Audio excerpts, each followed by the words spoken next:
Phoenix, they made their move. Like they can't make any more moves unless they're trading KD, which I mean they're not. I honestly don't think they're going to trade Booker. I don't think he wants to leave. Um, and I mean, from what he said, or from what was said, that he wants to play with one team his whole career, fine. But I just don't see KD being okay with how things went down. Like he came to this team thinking he could win a championship to be a first round exit and not, they might have competed a little bit, but it wasn't like a close series. Like if you look on it, like sure there might have been some games that were close, but they got waxed. Like Anthony Edwards, 22 years old, talking trash to your first ballot Hall of Famer, dominating the series, not even close who the best player in the series was.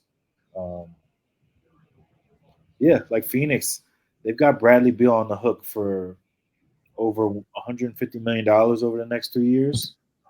Terrible contract. One of probably the worst contract in basketball right now, just because we know his cards. He's not a playoff level basketball player. Like he's not a winning player. He was doing all that in Washington on a bad team. And when he was winning, it was John Wall who was facilitating everything. And he's not a point guard. So I don't see how this team can make any moves unless what you bring in campaign to run point because you're capped at money. Like they don't have any moves to make. They even gave Grayson Allen. They even doubled down, even if they had no more money, and they were like, you know what, we can't lose Grayson Allen. Here's 4 years, 70 mil. What the hell? Who taught this guy business? Like he's a billionaire, but like he knows nothing about running a team. No. Like you look at that contract, and then you look at Dante DiVincenzo. That shit looks crazy. It does. Sorry, I'm like cursing. No, it does. But like that looks crazy. 4 years, 70 mil to Grayson Allen. Yeah. To be a what is he gonna start? You're gonna start all four of those guys? I mean, I don't even know the direction of this team. Like Ishiba or Ishiba or Shiba Inu, I don't know his name, but like you don't know what he's doing over there. Like he is clueless. And then in that post season presser, for him almost like putting he's like, who wouldn't want to play with these guys? Who wouldn't want to? We can win with these three guys. All right. Hey, if you're he playing, said this specifically because I've read this and you got the floor. He said 26 out of 29 teams would want our roster, our draft picks, our exact situation. They would trade to have our whole team. That's exactly what he said, which I think he's drunk. oh my god, if we're playing the big three, like if Ice Cube was like, all right, come on over, guys. You got your top three. You can make some noise. Like, sure, that would work. But in the league present day, like they changed the whole way of life in the NBA basically. Like you're basically capped at 2 stars. And that 2 star limit, that barely gives you enough flexibility to build a roster out. So for them to go and, trade Bridges, even trading Bridges was stupid. Like that contract was so clean in this age. He was a great player. They felt like they had to make a move. I don't know. Sometimes, these basketball, I don't want to call him a basketball guy. These like businessmen come into the league. I don't even want to compare the guy from the Nets to him because he's not even. He makes this guy look like which guy from the Nets? Chicago. Who's the guy in the Last Dance doc that everybody talked trash about? They make him look like that. Like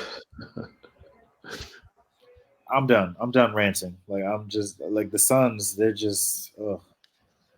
To Miles's point, to blame Ishbia for the Suns' downfall is fair because then they didn't want James Jones, who's done a phenomenal job since being there, and shouldn't be blamed for any of this.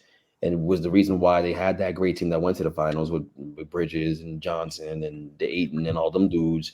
and CP3, right? Book, he didn't want to include Bridges in that trade for what's it called, for Kevin Durant. In Kevin fact, Durant. Sean Marks knew that HBO was desperate. So Sean Marks kept pushing him on things like, hey, we're not going to trade him to you unless you give us this, you give us that, you give us Bridges, give us Johnson, give us all your unprotected first round picks for the next 4 years. And James Jones said no. And then HBO would come in and veto him, like, no, we're doing it. We're getting Kevin Durant no matter what. Let's do it. And that's exactly what happened. Like, you could read it any way you want. Yep, he vetoed it. He vetoed it. So, Ishbia is literally running this thing into the ground. And so when he says, we've got a clean situation. Look, the Grayson Allen contract was frustrating and mind-boggling, because if you think about it, they don't have a point guard. If you had that money to spend and you had it in reserve, and that was the last money you had, you go get a point guard this summer. You run it back with that big three with a serviceable point guard, and you see if you can get this thing back on track and give yourself a chance. Instead of spending money on a point guard, you've now hamstring yourself completely and given Grayson Allen a contract that you probably can't trade. You're just not gonna be able to trade it. You can't.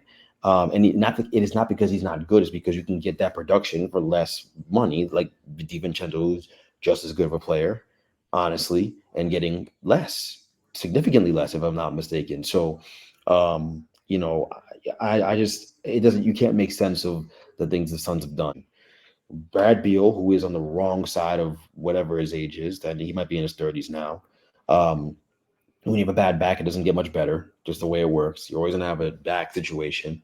Brad Beal, Devin Booker, and KD. And KD, you guys know how I feel about KD. We're not talking about him yet. Yeah, I don't want to have that conversation. That's fine. That's fine. But he's a walking turnover. He wakes up and he's apple turnover. Wakes up and has apple turnover. He turns everything over. Turnover. That's all he does is turn it over when defenses get a little tight on him. And so I have my issues with him, but more so Brad Beal. So you don't have a point guard there. You don't want to set the table. And you have D Book, who's a killer, trying to set the table, playing out of position. So, hey, man, we'll see. But I think the Lakers clearly have a better situation. And HBO is drunk.